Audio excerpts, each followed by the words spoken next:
वक्रतुंड महाकाय कोटिसूर्य समप्रभ निर्विघ्नं कुरु मे देव सर्वकार्येषु सर्वदा। विदुर नीति 5वां अध्याय। विदुर जी कहते हैं, जो मनुष्य आपके साथ जैसा बर्ताव करे उसके साथ वैसा ही बर्ताव करना चाहिए। यही नीति धर्म है। कपट का आचरण करने वाले के साथ कपटपूर्ण बर्ताव करें और अच्छा बर्ताव करने के साथ साधु भाव से ही बर्ताव करना चाहिए। जैसे बुढ़ापा रूप का, आशा धैर्य का, मृत्यु प्राणों का, असूया धर्माचरण का, काम लज्जा का, नीच पुरुषों की सेवा सदाचार का, क्रोध लक्ष्मी का और अभिमान सब कुछ का ही नाश कर देता है। धृतराष्ट्र ने कहा, जब सभी वेदों में पुरुषों को 100 वर्ष की आयु वाला बताया गया है तो वह किस कारण से अपनी पूर्ण आयु को नहीं प्राप्त होता?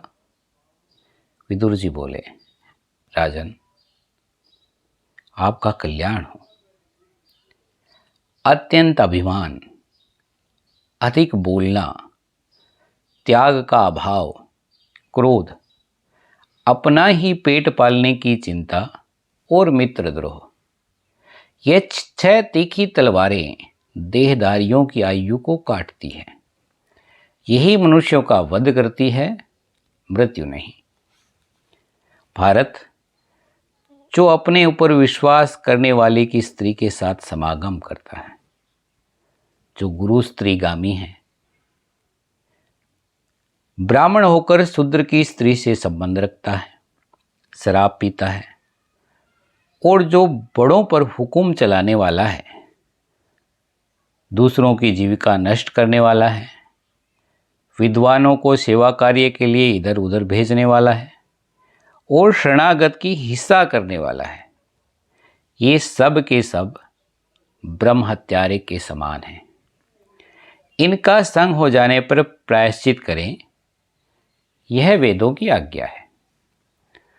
बड़ों की आज्ञा मानने वाला, नीतिज्ञ, दाता, यज्ञ शेष अन्न का भोजन करने वाला, हिंसा रहित, अनर्थकारी कार्यों से दूर रहने वाला, कृतज्ञ, सत्यवादी और कोमल स्वभाव वाला विद्वान स्वर्गगामी होता है। राजन, सदा प्रिय वचन बोलने वाला मनुष्य, जो सहज में ही मिल सकते हैं किंतु जो अप्रिय होता हुआ हितकर हो, ऐसे वचन के वक्ता और श्रोता दोनों ही दुर्लभ हैं। जो धर्म का आश्रय लेकर तथा स्वामी को प्रिय लगेगा या अप्रिय, इसका विचार छोड़कर अप्रिय होने पर भी हित की बात कहता है, उसी से राजा को सच्ची सहायता मिलती है।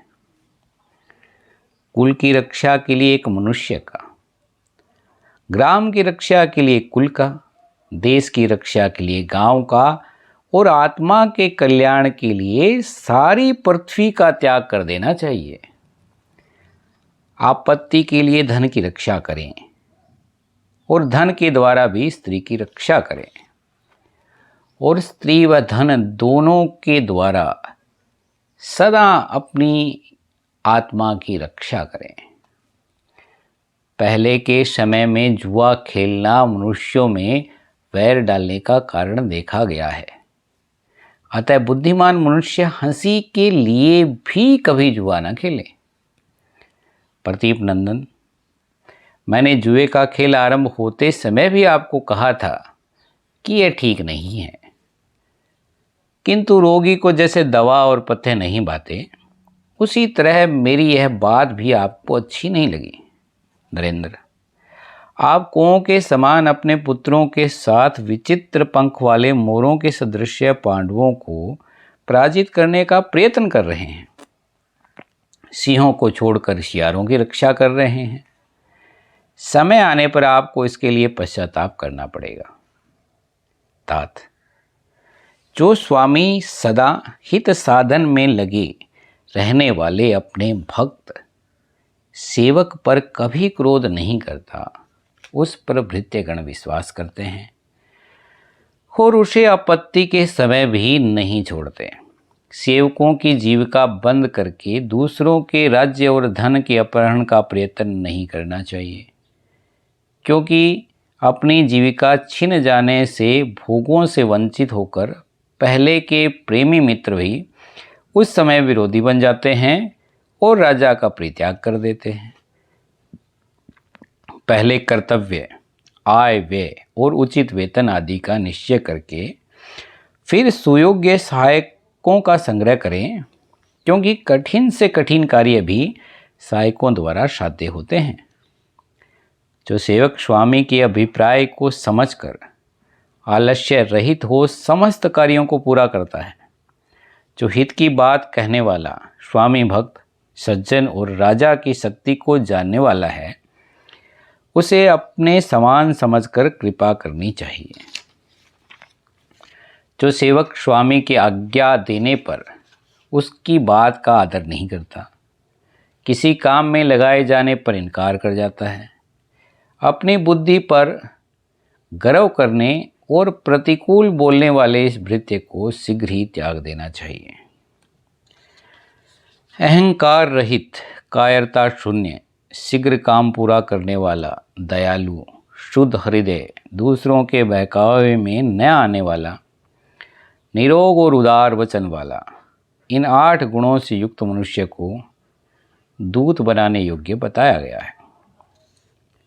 सावधान मनुष्य विश्वास करके असमय में कभी किसी दूसरे अविश्वस्त मनुष्य के घर न जाए। रात में छिपकर चौराहे पर न खड़ा हो और राजा जिस स्त्री को ग्रहण करना चाहता हो उसे प्राप्त करने का यत्न न करे। दुष्ट सहायकों वाला राजा जब बहुत लोगों के साथ मंत्रणा समिति में बैठकर सलाह ले रहा हो, उस समय उसकी बात का खंडन न करें।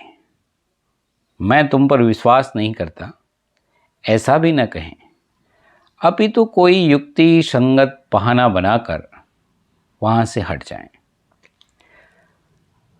अधिक दयालु राजा, व्यभिचारिणी स्त्री, राजकर्मचारी, पुत्र, भाई, छोटे बच्चों वाली विधवा, सैनिक और जिसका अधिकार छीन लिया गया हो वह पुरुष, इन सब के साथ लेन देन का व्यवहार न करें। ये 8 गुण पुरुषों की शोभा बढ़ाते हैं और ये हैं बुद्धि, कुलीनता, शास्त्र ज्ञान, इंद्रिय निग्रह, पराक्रम, अधिक न बोलने का स्वभाव, यथाशक्ति दान और कृतज्ञता। तात एक गुण ऐसा है जो इन सभी महत्वपूर्ण गुणों पर हठात अधिकार कर लेता है। राजा जिस समय किसी मनुष्य का सत्कार करता है उस समय यह गुण अर्थात राज सम्मान उपयुक्त सभी गुणों से बढ़कर शोभा पाता है। नित्य स्नान करने वाले मनुष्य को बल, रूप, मधुर स्वर, उज्ज्वल वर्ण, कोमलता, सुगंध, पवित्रता, शोभा, सुकुमारता और सुंदर स्त्रियां, ये 10 लाभ प्राप्त होते हैं। थोड़ा भोजन करने वाले को 6 गुण प्राप्त होते हैं। वो हैं आरोग्य, आयु, बल और सुख तो मिलता ही है, उसकी संतान सुंदर होती है तथा यह बहुत खाने वाला है, ऐसा कहकर लोग उस पर आक्षेप नहीं करते। अकर्मण्य, बहुत खाने वाले, सब लोगों से वैर करने वाले, अधिक मायावी, क्रूर, देश काल का ज्ञान न रखने वाले और निंदित वेश धारण करने वाले मनुष्य को कभी अपने घर में न ठहरने दें।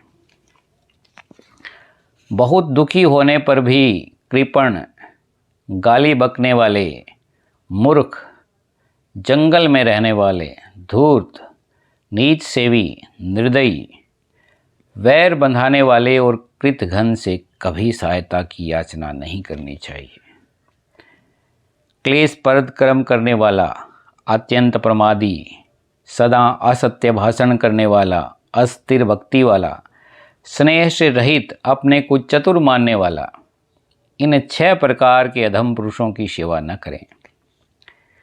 धन की प्राप्ति सहायक की अपेक्षा रखती है और सहायक धन की अपेक्षा रखते हैं। ये दोनों एक दूसरे के आश्रित हैं। परस्पर के सहयोग बिना इनकी सिद्धि नहीं होती। पुत्रों को उत्पन्न कर उन्हें ऋण के भार से मुक्त करके उनके लिए किसी जीविका का प्रबंध कर दें। फिर कन्याओं का योग्य वर के साथ विवाह कर देने के पश्चात वन में मनोवृत्ति से रहने की इच्छा करें। जो संपूर्ण प्राणियों के लिए हितकर और अपने लिए भी सुखद हो, उसे ईश्वरार्पण बुद्धि से करें। संपूर्ण सिद्धियों का यही मूल मंत्र है, जिसमें बढ़ने की शक्ति, प्रभाव, तेज, पराक्रम, उद्योग और निश्चय है। उसे अपनी जीविका के नाश का भय कैसे हो सकता है? पांडवों के साथ युद्ध करने में जो दोष है, उन पर दृष्टि डालिए। उनसे संग्राम छिड़ जाने पर इंद्र आदि देवताओं को भी कष्ट ही उठाना पड़ेगा। इसके सिवा पुत्रों के साथ वैर, नित्य उद्वेगपूर्ण जीवन, कीर्ति का नाश और शत्रुओं को आनंद होगा। इंद्र के समान पराक्रमी महाराज, आकाश में तिरछा उदित हुआ धूमकेतु जैसे सारे संसार में अशांति और उपद्रव खड़ा कर देता है, उसी तरह भीष्म, आप, द्रोणाचार्य और राजा युधिष्ठिर का बढ़ा हुआ कोप इस संसार का संहार कर सकता है। आपके 100 पुत्र कर्ण और 5 पांडव, ये सब मिलकर समुद्र पर्यंत संपूर्ण पृथ्वी का शासन कर सकते हैं। राजन, आपके पुत्र वन के समान हैं और पांडव उसमें रहने वाले व्याघ्र हैं। आप व्याघ्रों सहित समस्त वन को नष्ट न कीजिए तथा वन से उन व्याघ्रों को दूर भी न भगाइए। व्याघ्रों के बिना वन की रक्षा नहीं हो सकती तथा वन के बिना व्याघ्र नहीं रह सकते, क्योंकि व्याघ्र वन की रक्षा करते हैं और वन व्याघ्रों की।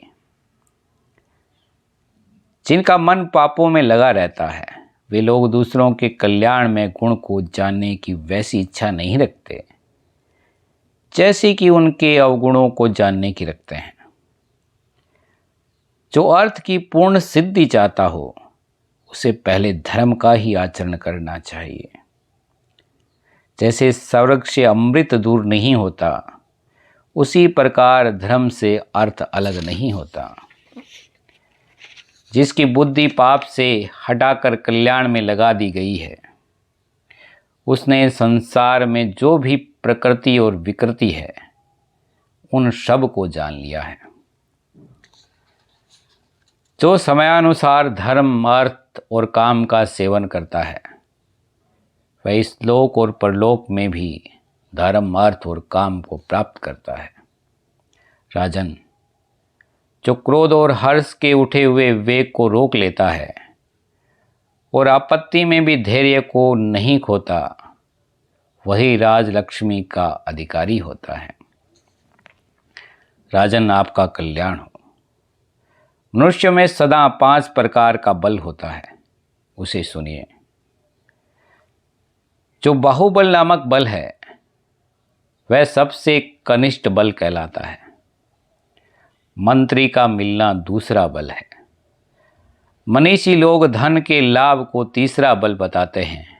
और राजन, जो बाप दादाओं से प्राप्त हुआ मनुष्य का स्वाभाविक बल अर्थात कुटुंब का बल है, वह अभिजात नामक चौथा बल है। भारत, जिससे इन सभी बलों का संग्रह हो जाता है तथा जो सब बलों में श्रेष्ठ बल है, वह 5वां बुद्धि का बल कहलाता है। जो मनुष्य का बहुत बड़ा अपकार कर सकता है, उस पुरुष के साथ वैर ठान कर इस विश्वास पर निश्चित न हो जाएं कि मैं उससे दूर हूँ। ऐसा कौन बुद्धिमान होगा जो स्त्री, राजा, सांप, पढ़े हुए पाठ, सामर्थ्यशाली व्यक्ति, स्त्रु, भोग और आयुष्य पर पूर्ण विश्वास कर सकता है। जिसको बुद्धि के बाण से मारा गया है वह जीव के लिए ना कोई वैद्य है, न दवा है, न होम है, न मंत्र है, न कोई मांगलिक कार्य है, न अथर्ववेद द्वारा कहा गया कोई प्रयोग और न भली भांति सिद्ध जड़ी बूटी ही है। भारत मनुष्यों को चाहिए कि वह सांप, अग्नि, सिंह और अपने कुल में उत्पन्न व्यक्ति का अनादर न करे, क्योंकि ये सभी बड़े तेजस्वी होते हैं। संसार में अग्नि एक महान तेज है, वह काठ में छिपी रहती है, किंतु जब तक दूसरे लोग उसे प्रज्वलित न कर दें तब तक वह उस काठ को नहीं जलाती। वही अग्नि यदि काष्ठ में मद कर उद्दीप्त कर दी जाती है तो वह अपने तेज से उस काष्ठ को, जंगल को तथा दूसरी वस्तुओं को भी जल्दी ही जला डालती है। इसी प्रकार अपने कुल में उत्पन्न वे अग्नि के समान तेजस्वी पांडव क्षमा भाव से युक्त और विकार शून्य हो काष्ठ में छिपी अग्नि की तरह शांत भाव से स्थित हैं। अपने पुत्रों सहित आप लता के समान हैं और पांडव महान साल वृक्ष के सदृश हैं। महान वृक्ष का आश्रय लिए बिना लता कभी बढ़ नहीं सकती। राजन, आपके पुत्र एक वन है और पांडवों को उसके भीतर रहने वाले सिंह समझिए। तात सिंह से सूना हो जाने पर वन नष्ट हो जाता है और वन के बिना सिंह भी नष्ट हो जाते हैं।